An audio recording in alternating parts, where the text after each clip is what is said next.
শুভ দুপুরের শুভেচ্ছা আমার ফেসবুক প্রিয় বন্ধুরা। আজকে আরও একটা ছোট্ট রেসিপি নিয়ে তোমাদের সামনে চলে আসলাম। আমাদের আজকের রেসিপি পাবদা মাছের ঝাল। প্রথমে পাবদা মাছগুলোকে আমি নুন, হলুদ ও অল্প কাঁচা তেল দিয়ে মাখিয়ে নিলাম। এবার মশলা তৈরি করে নেব।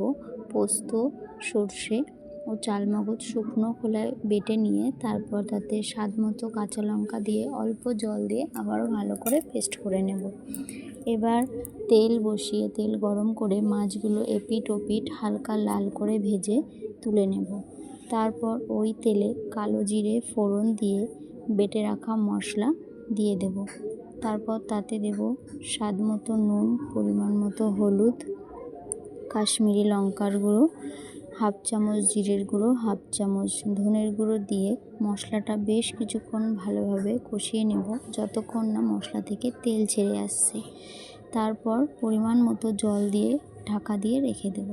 এবার গ্রেভিটা ফুটে আসলে ভেজে রাখা মাছগুলো দিয়ে কিছুক্ষণ ঢাকা দিয়ে রেখে দিয়ে ধনেপাতা কুচি দিয়ে নামিয়ে নিলেই আমাদের আজকের রেসিপি পাবদা মাছের ঝাল সম্পূর্ণ তৈরি।